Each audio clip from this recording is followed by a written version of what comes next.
dancing with my darling to the Tennessee waltz when an old friend I happened. A Good Man is Hard to Find is one of the defining works of Southern Gothic fiction. First published in 1953, it can also be read as a work of post-war American literature that delivers on a genuine slice of good old home-styled Americana. It begins with a scene straight from the domestic sphere of a typical nuclear family living in the city of Atlanta, Georgia, where we are treated to the principal story characters. We have the archetype father named Bailey, who is reading at the table, a standard mother and her baby, a set of siblings playing on the floor, and an overbearing grandmother who is always sure to make her voice heard.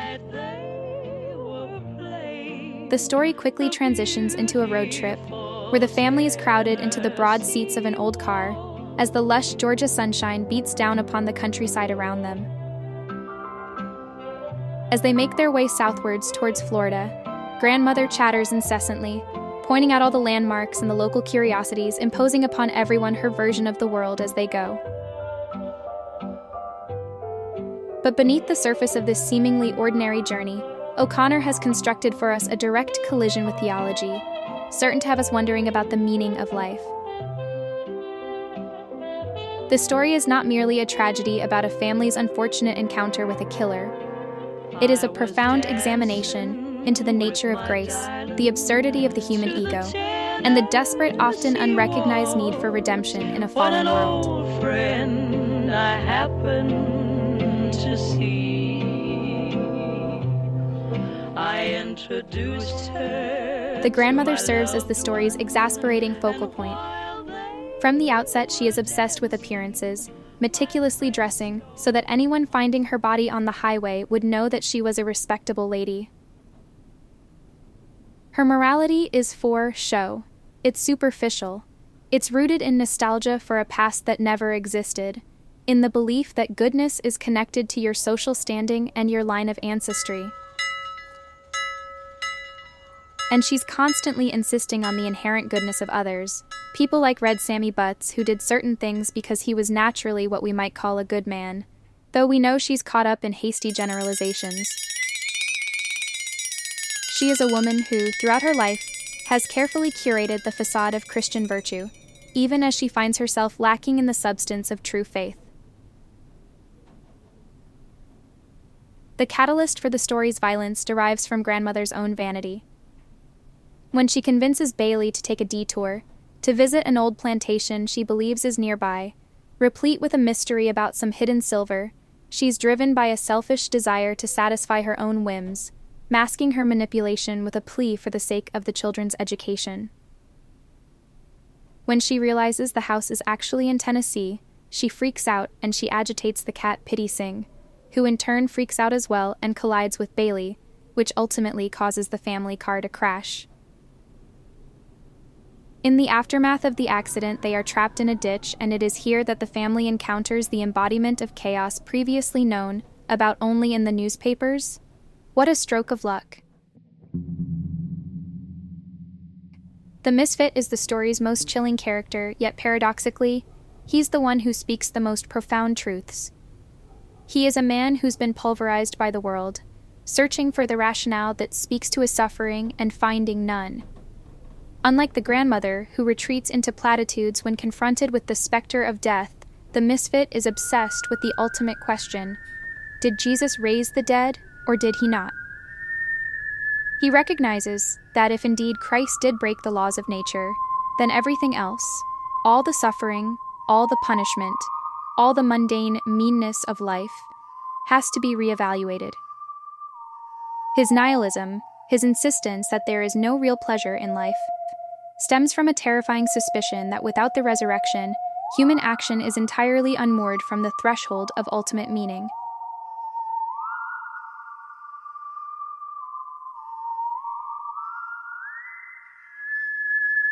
The climax of the story is the grandmother's moment of conversion. As she faces her imminent execution, her previous definitions of goodness and ladyhood are shattered. In a final, desperate attempt to save herself, she appeals to the misfit, crying, "Why, you're one of my babies, you're one of my own children." In that instant, the barriers she had built between herself and the other, the criminal, the commoner, the societal misfit, evaporate. She sees, perhaps for the first time, a reflection of her own broken humanity in the face of her killer.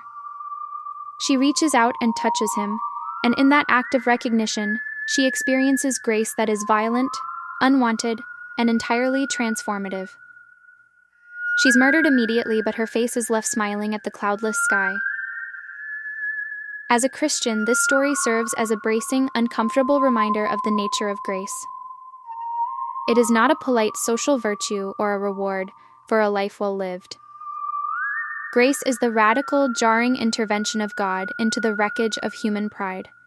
The grandmother's entire life was defined by the belief that she could secure her own righteousness through her status and her actions, but she only finds true spiritual life at the moment of her total humiliation and death. O'Connor suggests that our own self-constructed facades, our attempts to appear good or moral to the world, are often the very things that prevent us from recognizing our need for Jesus. And it's a message we all need to hear. The misfit, for all his monstrousness, acts as the dark agent of grace. By stripping the grandmother of everything she relied upon, her family, her social standing, her physical safety, he forces her into a position where she has no choice but to surrender her ego. For a Christian, this story means that redemption is often found not in comfort, but in the crucible of our own failures. It reminds us that grace can come from the most terrifying, unlikely places, and that the goodness that God calls us to is not a comfortable, static condition, but a profound recognition of our shared, broken, and desperate need for His presence. In the final analysis, a good man is hard to find, demands that we stop looking for goodness in the way that the world defines it, and instead, humbly accept that we are all in desperate need of a love that transcends our own worthiness, much like grandmother and even the misfit himself. My little darling, the night they were playing the beautiful Tennessee waltz. The grandmother is the product of her generation, her region, her gender expectations, her religious culture, and her individual personality. What makes her such a convincing character is that O'Connor doesn't reduce her to any single explanation. Age is probably the biggest factor. Grandmother belongs to a world that is disappearing. Throughout history, older people have often become custodians of memory. They remember how things were done, who behaved properly, what customs mattered, and what values supposedly held society together. When the surrounding culture changes rapidly, that role can become intensified. The grandmother seems to feel that if she stops narrating the world itself may slip away from her. Gender also plays a role. As an elderly Southern woman in the 1950s, she possesses very little formal authority. She does not drive the car. She does not control the family's destination. She has no economic power in the story. Yet she constantly influences events through conversation, storytelling, persuasion, guilt, and appeals to tradition. Her voice becomes her primary instrument of power.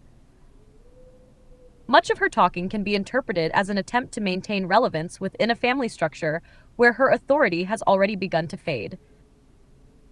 Religion is present too, although I would call it cultural religion, more than deeply examined faith. The grandmother seems to assume that the world should conform to a moral order she inherited, rather than one she has rigorously thought through herself.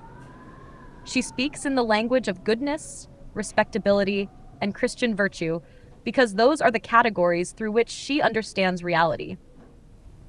When reality refuses to cooperate, she tries to explain it rather than revise her assumptions. But personality matters enormously. There are undoubtedly other women of her generation who would not behave this way. The grandmother is naturally theatrical. She enjoys telling stories. She enjoys directing attention. She enjoys shaping narratives. Even her clothing is part performance. She wants to be seen and interpreted in a certain way. In fact, one of the most interesting possibilities is that the grandmother is not merely defending her worldview. She may be defending herself. Her worldview and her identity have become intertwined. If the old assumptions about manners, goodness, class, religion, and respectability turn out to be mistaken, then much of the meaning she has constructed for her own life becomes unstable as well. That may be why she talks so much. She isn't merely describing the world. She is continually reaffirming that the world still makes sense according to the terms she understands. The tragedy of the story is that she eventually encounters someone who exposes the limits of that framework. The misfit does not care about manners, social status, or the old Southern code. He forces her into a confrontation with reality, stripped of all the comforting categories she normally relies upon. And perhaps that is why readers often find her irritating and sympathetic at the same time. Most people, in one form or another, spend part of their lives trying to preserve a version of the world that helps them understand who they are. Grandmother simply does it more loudly than most. A good man is hard to find indoors because it transforms an ordinary family vacation into a profound meditation on morality, faith, and the fragility of civilization itself. Through the contrast between the talkative, nostalgic grandmother and the unsettlingly reflective misfit, Flannery O'Connor explores the distance between appearing good and truly understanding goodness. The story's dusty roads, roadside diners, family squabbles, and sudden violence reveal a South caught between fading traditions and modern uncertainty, while raising timeless questions about grace, redemption, and human nature. By the end, O'Connor leaves us with no easy answers, only the unsettling realization that beneath the routines of everyday life lie deeper mysteries about who we are, what we believe, and how we confront the reality of our own mortality.